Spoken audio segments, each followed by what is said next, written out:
Fellas, thank you very much for having me. I really appreciate the shot on the show. So, yeah, thank you. No worries. Now, I guess we'll start off as we sort of like to with a lot of our chats and sort of get to where you sort of found your passion for pro wrestling and where it all began for you. So, was it watching it on TV as a kid, or did you stumble into a local show and think, hey, this is cool? Or what was the go there? To be honest, the first time I stumbled across wrestling, I think I was just flicking the channels when I was a young kid. I think I was about 10 years of age. And I stumbled across just some, it must have been highlights or something, because I assumed like WWE was on back then, and there was some highlights of Kane breaking open the Hell in a Cell and coming in and messing up the Undertaker. So yeah, those were the first glances that I ever got of professional wrestling. Oh, that's when I know I'm old, when I hear someone say the debut of Kane was the first time we saw wrestling. I'm like, wow, I'm old. No. I just kind of like, missed all the heydays of the Hulk Hogan's and Ultimate Warriors and the Macho Mans and stuff. So I was an attitude kid. So yeah, how did you stumble upon sort of the local independent wrestling? Local independent wrestling, that actually took like a fair amount of time for me to discover, because to be honest with you, I had no idea it even existed. I mean, I think it was maybe one of the first shows at the Burswood Dome in Perth when the WWE came along, and I think I remember EPW were actually popping flyers under people's cars, and my old man actually approached them and was like, "Oh, hey there, fellas, I've got my young son here. He's 17 years of age. He's a pretty big boy. He's a pretty big fella. How could he sort of get involved in something like what you guys do?" And I most definitely remember them pretty rudely blowing him off. And after that, I sort of had to figure out who EPW was for myself. So were you into like footy or cricket, or what were you sort of into before that? The sport I used to play when I was younger, growing up until I was about 17, I used to play cricket. So I used to wicket keep. That was my thing. Like I was shit at batting, and I was pretty god awful at bowling as well. But I was pretty awesome behind the stumps. And yeah, when I wasn't playing outdoor cricket, I was playing indoor cricket. So. All right. So how did you eventually get to EPW to start training? It's usually how it always starts, but me and my buddies, we kind of wanted to make our own little backyard federation and blah, blah, blah. And so we were all discussing it and stuff, and I think I was about 17, so all my mates were like, yeah, we should do it like this and do that, and we're all discussing it and getting all excited about doing it. And eventually it was pretty evident that all of my mates couldn't really give a shit about doing wrestling. And my friend Simon came up to me and he said, man, realistically, you're the only one who's real serious about this wrestling stuff. So I actually know about a wrestling company called EPW. And I was like, right. And he's like, yeah, here's all their details. Hit them up and see what happens, because, the rest of us just don't have the same passion for it as you. And I'm like, yeah, fuck you guys. Just bail on me while we're first getting started. So I actually emailed EPW and I said, look, I'm interested. I'm about to turn 18 and yada, yada, yada. Would love to come down and have a look and check it out. Probably didn't hear back from EPW for about 6 months.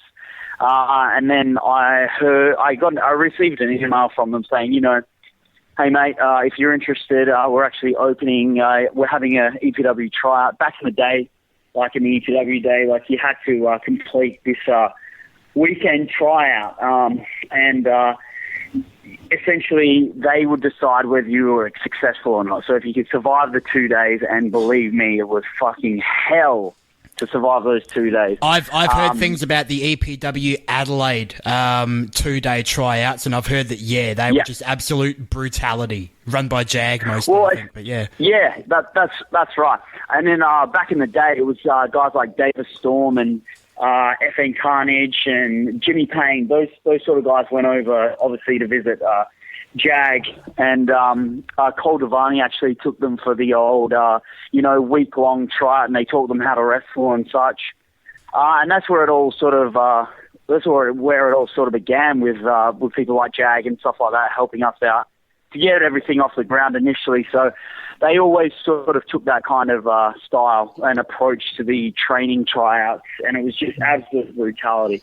And I was like, yep, I'm going to go along, because at that time I was already sort of lifting weights, and I was in it's a decent shape. When I rocked up, I was already in better shape than half the guys who were in the roster. So that's one thing I wanted to ask you. Like, when did you interest in sort of, because, I mean, to look at you now, you're an absolute beast. And when my first time seeing you in person was a 0-1 show, or Wrestle Rampage, which is known as now, last year down here in Adelaide, and I was like, oh, finally get to see this Marcus PITT, see what all the fuss is about. And then I got it. I was like, you're a big guy who can go out there and work.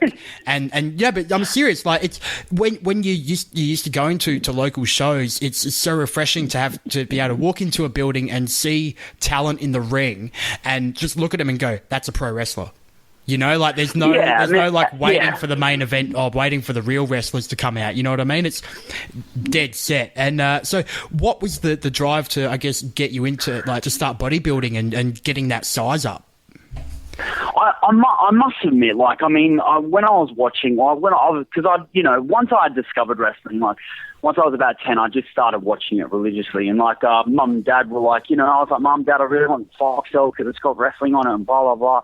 And I'm like, yeah, cool. I think we got Foxtel back when I was 11. So and my fucking parents still have Foxtel. So we've had it for years and years. And I would watch Raw and SmackDown every week, and I would get the pay-per-views and stuff like that. I was even obviously watching WCW back then as well. So I was watching as much wrestling as possible. And I was always obviously really drawn to guys who were jacked up and looked massive. And my all-time favorite wrestler was Stone Cold. So he was always in good shape as well. He always looked fucking great in the ring. And I was just really, I don't know, it was obviously the whole larger than life kind of thing. They just looked so impressive. And I was like, man, I just wanted to look like that every day. So I started sort of, lifting light weights and such when I was about 15. And, then I obviously got a little bit more serious once I sort of turned 17 and I got my first gym membership. But yeah, it was just that larger than life attraction that made me want to, kind of obviously role model myself after these guys. It was like, I fucking want to be like these guys. They're just so impressive to look at. Yeah, it's like that old adage they say, if you want to be a wrestler, don't look like one of the guys who's sitting in the stands. Yeah. Yeah, that's exactly right. Because, at the end of the day, when you see these guys and they come out and it's like, oh yeah, cool, I could beat that guy up. Yeah. So, I mean, that's the biggest thing. You have to give that appearance of, I'm larger than life, or whoever's sitting in that crowd should not be able to get in that ring and, look more impressive than you, or think to themselves, fuck, I could smash that guy. No worries. You have to give that larger than life feel to the fans. Otherwise, you come out and you are this average bum who's wearing fucking 3/4 length jeans and a shitty fucking spaghetti singlet and something like that. Instantly you just look like fucking some dude off the street. Yeah, totally. That's exactly right. Totally. So how long had you been wrestling before you decided to sort of take your wrestling education abroad, so to speak? I did the try. It was at the end of 2005, and then EPW accepted me into their training school, and I think I wrestled trained pretty hardcore for about 9 months, and then they finally decided that I was ready enough to be on an EPW show. So I debuted sort of towards the end of 2006, and then I think I wrestled pretty solidly for nearly 2 years, and then I thought, I'm learning well and stuff here, but I just really wanted to step my game up, a lot more. I mean, I was in the same locker room as guys like Mikey Nichols, Shane Haste, Bobby Marshall, Jimmy Payne, Davis Storm, these guys who have big reputations in Australian wrestling. And here's fucking little Marcus Pitt, like, sitting there with nearly 2 years wrestling experience. And I don't know, I guess it was just that selfish sort of, I want to be as fucking good at these guys. I want people to talk about me. I want people to want to come to shows to see me. So that's when I decided firstly to go to California. I went to SoCal and I wrestled there for 3 months. Oh, that's awesome. Was that where I hear all the rumors about Eve? About what? Sorry. About Eve, the diva. Eve. Old Eve Torres, eh? Eve Torres. Fuck. It was 2008, the whole Eve thing. So I'm assuming you guys want to hear the story then. Well, all right then. This episode's going to have the explicit tag on it, but we'll get into it though. All ears. Yeah, sweet. Yeah, so me and Eve, like, I was training at the School of Hard Knocks with Jesse Hernandez, and TJ Perkins was actually one of my main trainers.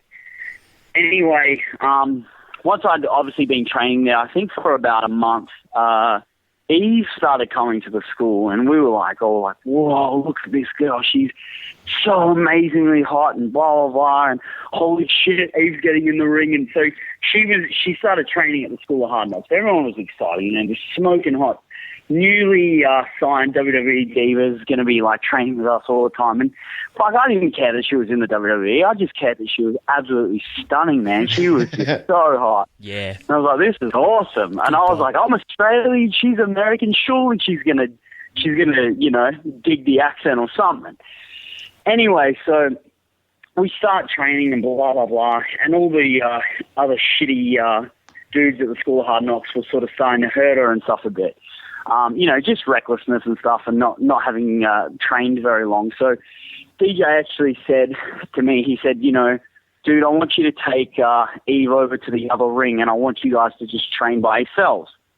Anyway, so we were training by ourselves alone for about 4 to 6 sort of weeks. And, we started obviously getting really close. And she started overly flirting with me and very sort of, you could tell, she wanted something. So there was definitely I wanted a little bit of Aussie meat. So the golden Greek, yes. Yeah, that's it. So I was obviously hesitant because I had a girlfriend back home in Australia at the time.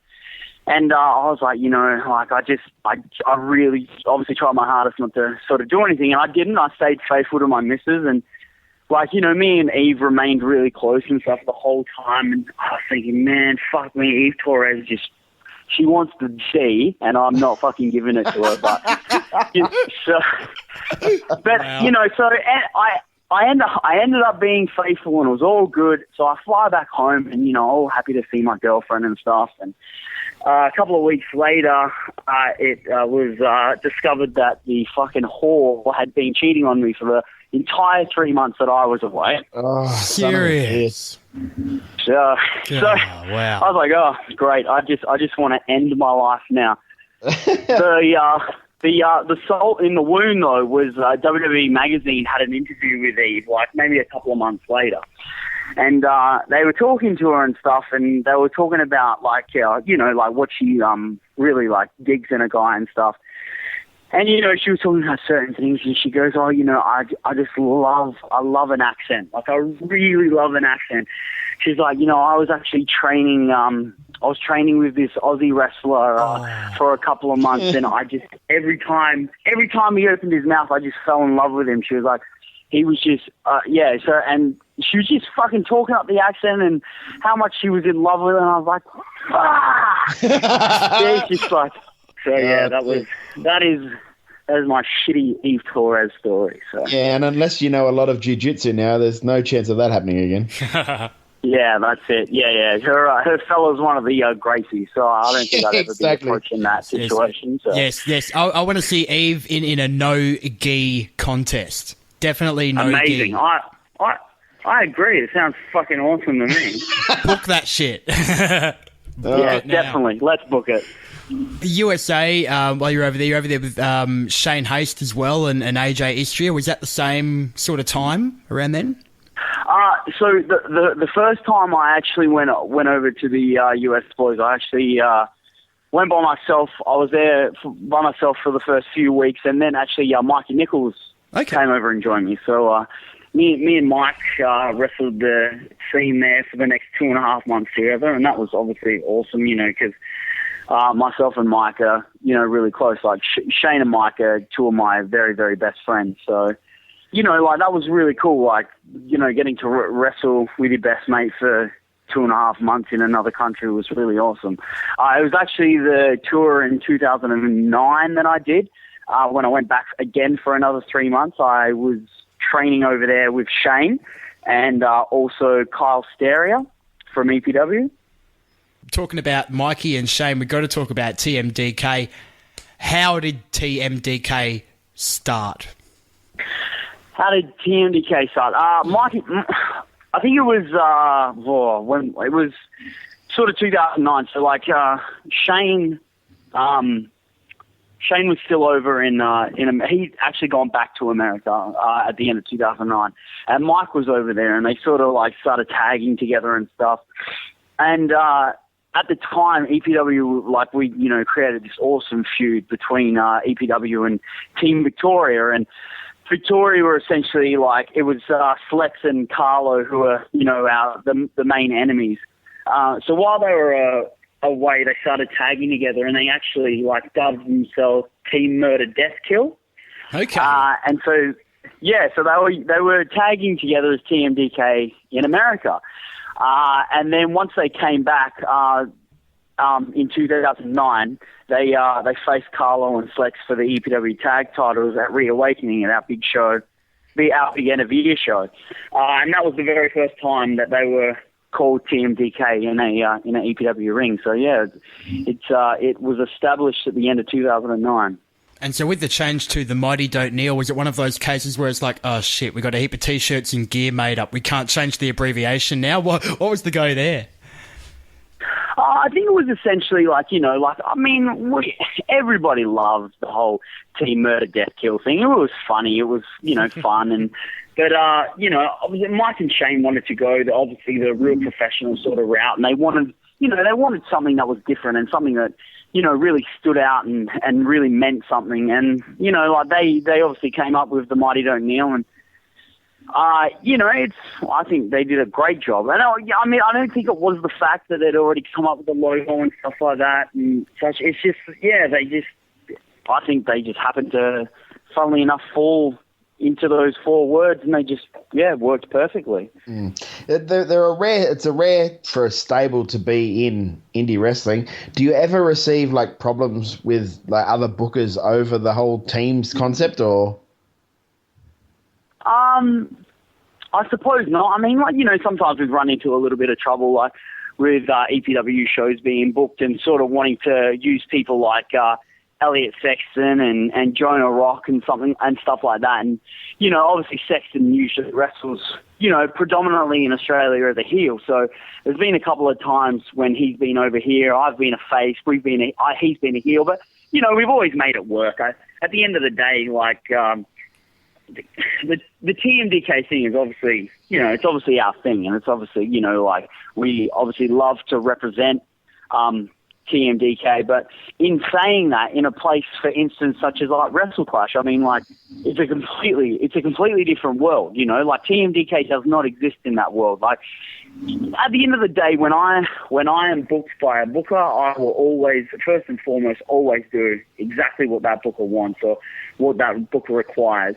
And 90% of the time it is the whole just, TMDK member Marcus PITT, like, the ass kicker and whatever else I bring to the table. But, and I don't get me wrong, I absolutely love what I do at WrestleClash. Like, doing the whole, it's a completely different nature. Like, it's a completely different beast. And, like, doing the whole powerful Marcus thing.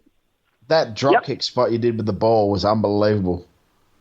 Yeah, actually, it was a bit of a recycled spot. Like, I actually did that spot back in 2009, funnily enough, at that Reawakening show that I was talking about before. Yeah. And it just worked so amazingly. And, we've been trying to replicate it. People have been trying to replicate it and stuff for years that I've seen. Rocky Monero was like, oh, this would be a great sort of thing to really like to put it in the end there. It looks so awesome. And I was like, hey man, if that's what you guys want to do, I've got no problems doing it again. And it worked out really well. So yeah, I'm good mates with Luke Santamaria, the ref from that match. Yep. And I said, what was it like? He said, oh my God, I thought he shit himself. Yeah, good. Yeah.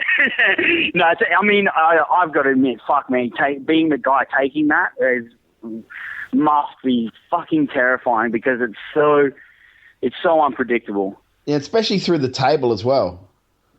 Yeah, that's right. And that's right.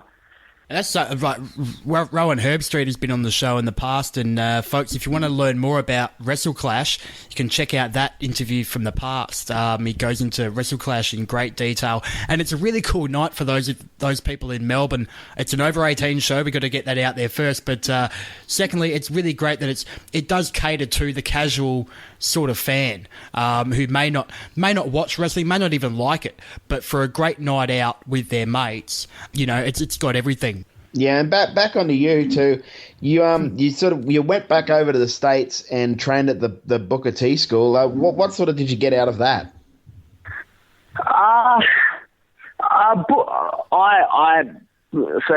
First and foremost, Booker T school was amazing. That guy is just a phenomenal dude. Booker T was an amazing guy. For a guy who's a legit, a bona fide superstar in professional wrestling, he's a legend in professional wrestling. The guy's a 6-time world champion. So he's done so much in pro wrestling. And, to learn from that guy and for him to, show so much respect, towards all of his students, for him to show so much respect for someone like me who's an outsider coming in from another country, man. I can't speak more highly about Booker T in his school. He's got a great promotion. Reality of Wrestling's doing really well. He's a smart dude, and the things I learned from Booker T would take me hours and hours and hours to talk about. It's completely changed the way I wrestle. It's completely changed my outlook on professional wrestling. It transformed me into a more dynamic, a more creative professional wrestler. So, and I remember actually seeing you on, you're in a vignette for the Reality of Wrestling show. Did you actually have a match on the show? Yeah, I did. I actually wrestled Rob Barnes in one of the main event of one of the tapings for the ROW championship. I've missed that episode then. Damn it. Barnes was the fellow who ended up on, I think it was SmackDown on it was a squash match of sorts. But yep. Yeah. That's correct. Yeah, he was getting jobbed out to Ryback.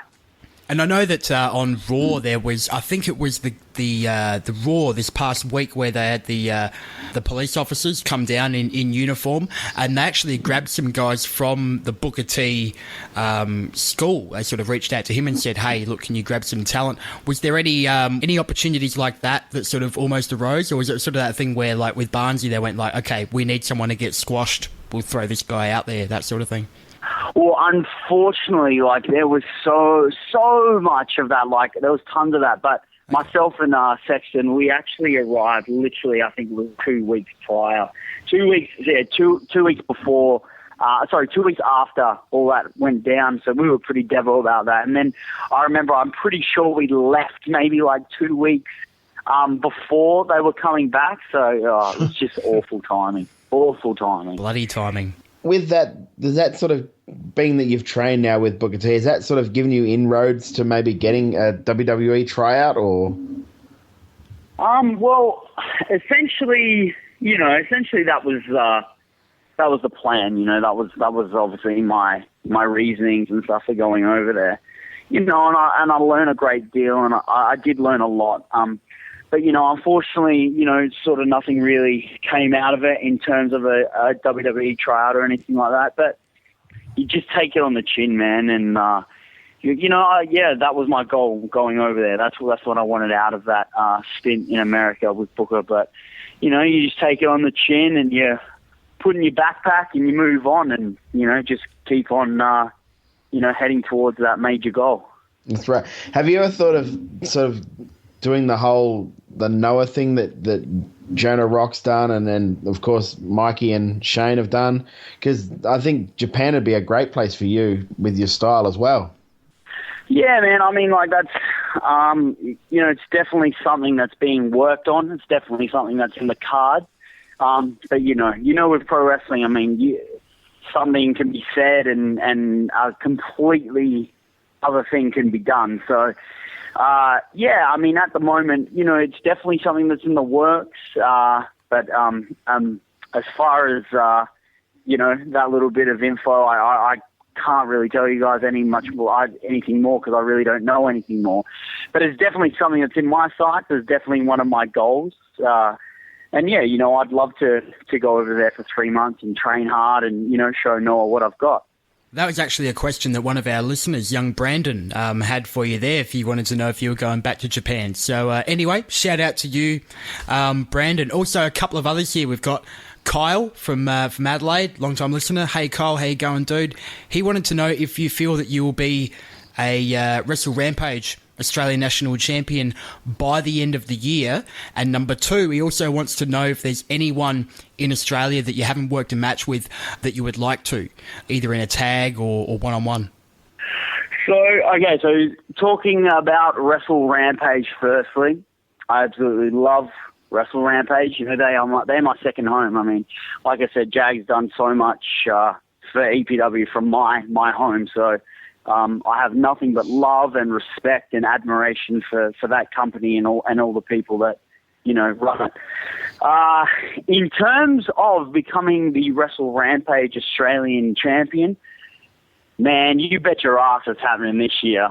And if it's not me that's walking away with that championship, it's Jonah Rock that's walking away with that championship. Because like I stated at the last show, at the Wrestle Rampage show that had just passed, I stated to every single one in that building that TMDK, that myself and Jonah Rock would be running the show by the year end, that Wrestle Rampage would belong to TMDK, that either myself or Jonah Rock would be the Wrestle Rampage Australian Heavyweight Champion. So yes, it's going to happen. And in terms of your other question, Kyle, there's plenty of guys, man, that I would love to work in Australian wrestling. I mean, I could name a few. I'd love to mix up with Robbie Eagles. He looks like a dude who would be awesome to throw around. I've always sort of, it's always sort of been one of my goals to step in the ring and go one-on-one with Mike Peterson and see how much of a tough guy he really is, and see if all those bulging muscles really, show for anything. So I'd love to mix it up in the ring with someone like Mike Peterson. Man, there's so many people I've wrestled so many great, in Australia, because at the end of the day, Australian wrestling it's at an amazing peak at the moment. There's so much amazing talent. Someone who I actually haven't wrestled since 2009, and I'd love to get back in the ring with, is Damian Slater. By second to none, that guy is the best technical wrestler in this country. And, we've had a lot of people say that. A lot of people have said that on the show. Yep. Undoubtedly the best technical wrestler in this country, without a doubt. And, like I said, I'd love to get back in the ring with Slater. It's been a long time. And, I'm sure it's on the cards if I'm chasing that Wrestle Rampage Australian Heavyweight Championship. So going back to you saying there's like a sort of a boom period with the skill level of the Aussie talent. Do you ever think, or do you ever fear, like with a lot of them making the leap now with, say, Rollins in Mexico, and you've got Matt Silva or Buddy Murphy in the WWE, and you've got the boys over in Japan. Do you ever feel like that the skill level might drop because of all these guys just leaving the country? To be honest with you, dude, no, I don't. look at the guys that are still, that still remain in this country. You got guys like Robbie Eagles, who is legitimately he's the best high flyer in this country. You got guys like Damian Slater, who's just phenomenal to watch in the ring. You've got like legends in Australian wrestling like Jag, like Davis Storm. These guys are, Ryan Eagles. These guys are, guys who built the foundations and stuff of the current scene in Australian wrestling. There's so much talent. You've got like the oddness and the weirdness of guys like Crackerjack, and you've got your comedic wrestlers. One who really stands out for me is Sean Custom. Love the kid. Think he's hilarious. And I think he does a great job. He's very underrated in this country. Elliot Sexton, Jonah Rock. I mean, the talent in this country is phenomenal. I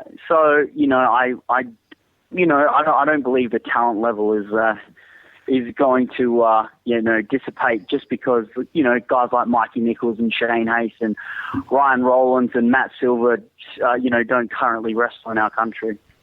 Fair enough. Can't really argue with that. And this will segue nicely into our next sort of topic here. Elliot Sexton on Twitter left us a quick one here, and he wanted to know if you remember a certain incident regarding almost stepping on a hobo in Houston while you're over there. Jesus! I don't know if this is just a gag, because I know that Sexton likes to go the old rib there, but is there any truth to this, or are we just being worked?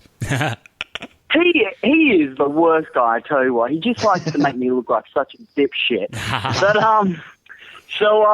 me and so Sexton, there is truth to it. Okay, right. There's so much truth to it. So here we go. Me and Sexton, we're doing the old weekly laundry walk. Like we used to pack our bags full, and fuck, our hotel was so far away from the laundromat, so we'd be walking like 20, 30 minutes.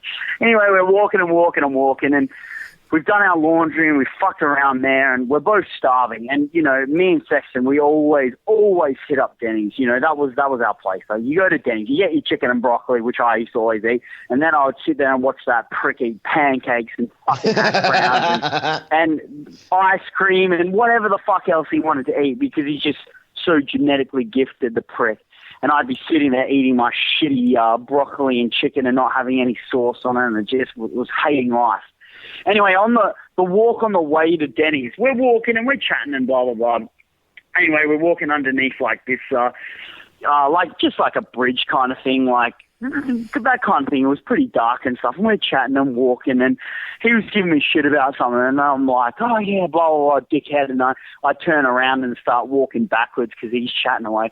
Anyway, I go to turn around and I'm like, oh, fuck, there's a hobo. And I did you not? I reckon my foot was a couple of millimeters away from his face. And I was like, fuck. So I did the old awkward Booker T spin dance thing, the old weird hop that he does. And I was like, holy shit, I nearly crushed the hobo's face. Wow. And I was like, and so he was like, you're a dickhead. Like, come on, man. Like, I didn't see him. We were arguing, talking shit and chatting away. And I was like, and he shouldn't have been laying there. And then that's when he continued to shit his pants for the next half an hour, saying, yeah, where else is he supposed to live, dickhead? So, yeah, it was pretty jerky on my behalf. But Speaking of which, I remember reading something about you breaking the ring at Booker T's. Oh, fuck. It's literally the first night. And I was like, oh, yeah, man, this ring's fucking amazing. How good is this ring? This is just, this is going to be so wonderful on our bodies. Anyway, so he's like, yeah, it's pretty cool. So I'm like, yeah, fuck it. I'm going to try skin the cat. He's like, yeah, nah, we'll just, there's no, let's just go home now. We've checked out the place. And I'm like, yeah, I just want to see how easy it is to skin the cat in this ring. Literally, I grab it with one hand and then I grab it with the other, and I'm just getting ready to go, and I pull myself just slightly. I would have barely got my ass off the apron of the ring, and the fucking buckle blows and explodes, and I was like, oh, fuck, oh, fuck, oh, fuck, oh, fuck. No, it wasn't me. It definitely wasn't fucking me. And then the other guys who sort of own the place come running in. They're like, what happened? What happened? And I was like, yeah, I broke the ring. I kind of broke the ring. And, they all laughed it off and stuff. And like, you're Australian, it's all good. But if it had been any of these guys, we would have kicked their asses. And I'm like, no, I'm sorry. So it wasn't too big of a deal. It was just the ring's time. Exactly. Wrong time. Again, wrong place, wrong time. Now, Marcus, also, just quickly, 9/11, I hear that was you. No, I'm joking. Oh, totally. Fuck. Come on, guys. Chill. I'm still, it's been 13 years and I'm still good. Oh, Lord. Wow. All right. Well, look, let's talk about some of these huge dates that are coming up for yourself. First of all, let's talk Wrestle Rampage. It's happening March 28, March 29, Star Theatre, Sir Donald Bradman Drive in Adelaide, South Australia. Now, it's a 2-night event there, of course. The big guest, Shinsuke Nakamura from New Japan Pro Wrestling. He will be in action on the first night against Damian Slater. But you, Marcus Pitt, you are defending the EPW tag titles alongside Jonah Rock against a couple of young guys from Adelaide who are a couple of my favourites, the Hot Rods. That's going to be a great match. It should be a lot of fun. I'm so looking forward to seeing Shinsuke Nakamura against Damian Slater, man. That, wrestling characters and all that jazz aside, that will just be phenomenal. So anybody in Adelaide who is a wrestling fan who is not at that show to see that match, that's a once-in-a-lifetime kind of deal to see. So I'm getting married that weekend, and then the night before I'm going to that show. Amazing. See, that's a dedicated pro wrestling fan. You said, man, if you love pro wrestling, this is the show you need to be at. If you're an Adelaidean, you've got to be at this show. Speaking of my EPW Tag Team title defense against the Hot Rods, man, I'm so looking forward to seeing my boy Jonah Rock back. That's going to be awesome. I can't wait to see him. He only gets in like 2 days before, doesn't he? He actually gets in that day. So The man is dedicated. The man, his TMDK brethrens over there. So of course he's going to want to, get in that ring and defend those titles. A little bit of a tidbit for you guys, but this is actually the very first EPW tag team title defense for TMDK since myself and Jonah Rock won the tag team titles back in November at Reawakening. So how good is it that you get to defend it around the country as well? Yeah, man. I mean, it'll be an awesome thing. Like, I'm really looking forward to J-Rock getting back and, and us hooking up again as a tag team because, Seven Theatre last year, yeah, sure, we came off with a loss against Robbie Hart and Jag, but man, we get in style and we looked, if I do say so myself, fucking awesome as a team. So I'm really excited to see what we can do against the Hot Rods on night one at the Wrestle Rampage show. I'm really, really excited. And, we don't want to go out there on our first title defense and, not pick up the big W. We want to make sure it's a big win. So it's very, very important to me that we go out there and, give it our all. Yeah, it's definitely like your match and Slater and the main event, Nakamura match, they're the two matches that I'm really looking forward to the most on that Friday night. Yeah, man. Like I say, I cannot wait to see Damian Slater against Nakamura. And, I really appreciate that. And at the end of the day, I'm going to go out there and look, I know that Damian Slater is wrestling Nakamura that night, and that's going to be a hell of a match to top. But as always, myself and Jonah Rock, we're going to go out there. We're going to represent our brand. We're going to go out there being the very best that TMDK has to offer. And, we're going to give you guys a hell of a show. We're going to, blow the roof off the Star Theatre. So I promise you it won't be a match that you'll regret seeing. Oh, no doubt. That's going to be awesome fun. So if you're in Adelaide, there's more matches to be announced. There's so much info there on the WrestleRampage.com website.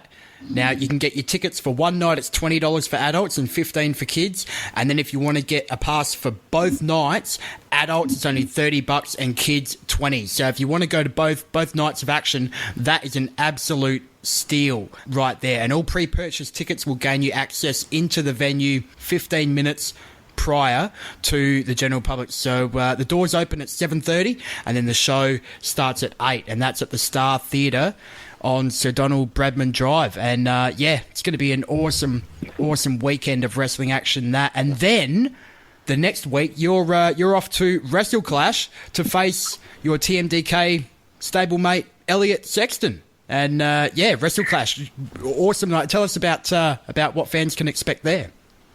Boys, I'm jet setting a little bit in the next couple of weekends, so it should be good fun, getting around to different parts of Australia. So, and I'm very excited to be going back to WrestleClash. I love WrestleClash. WrestleClash is it's not a wrestling show. WrestleClash is just all about entertainment.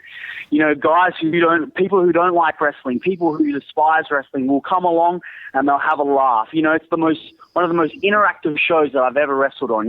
Being in that crowd, being a person standing ringside, just prepare for a hell of a show.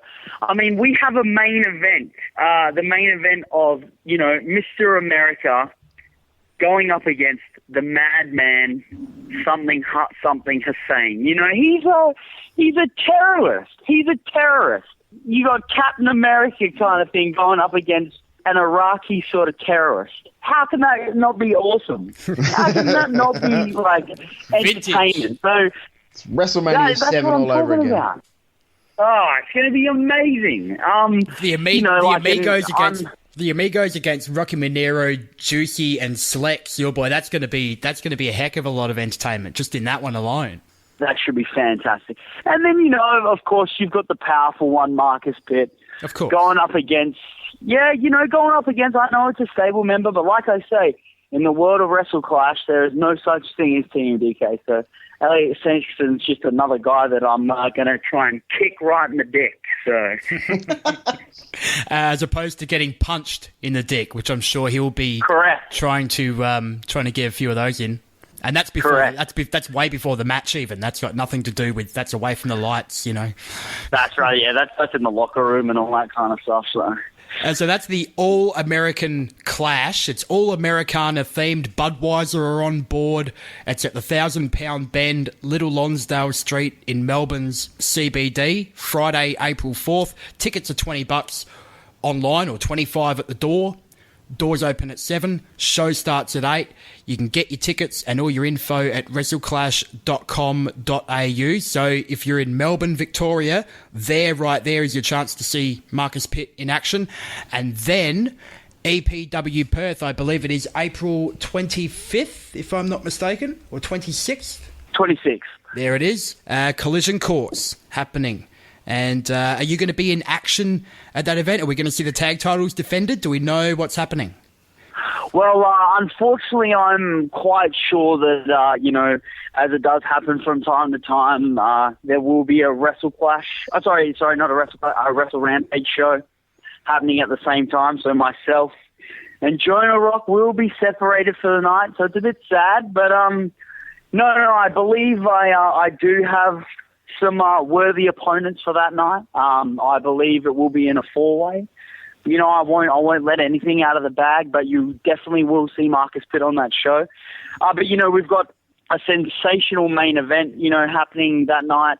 We have Robbie Eagles flying in from New South Wales to compete on our show. This guy is the most exciting high flyer in all of Australia. So for people in Perth who have never seen Robbie Eagles, I definitely suggest you get down to Body Slam Central to check him out in action. So Marcus Pitt flying about all over the joint. And if you want to check him out and TMDK around Australia, you're going to have your chance in the next couple of months and throughout the year, I guess. So it's really, really awesome. Been awesome to have you on the show, Marcus. Before we let you go, I guess, Todd, is there anything else that you wanted to bring up with Mr. Pitt? No, I've pretty much covered everything except to say, bring your money, get your TMDK shirts off the boys when you get down there as well. Yes. Support the lads. Do it, man, because I'll let a little secret out of the hat, but, we have some new stuff coming up, and it will most definitely be being sold at Wrestle Rampage, so definitely worth having a look and bring in some extra coin to buy your TMDK merchandise. There you go. I'll be there on the Friday night for sure. Yep, I'll be there too. Good. It sounds good, boys. Well, before we let you go, Marcus, again, thanks heaps for joining us.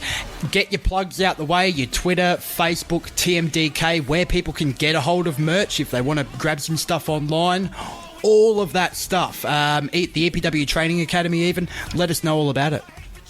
Yeah, well, I actually am one of the head trainers at the Explosive Professional Wrestling Dynamite Factory guys. We're one of the the top schools in Australia in wrestling. So if you're ever thinking about coming over to Perth, hit us up on the Facebook page, Explosive Professional Wrestling, or hit our website up at www.epwperth.com to find all the details.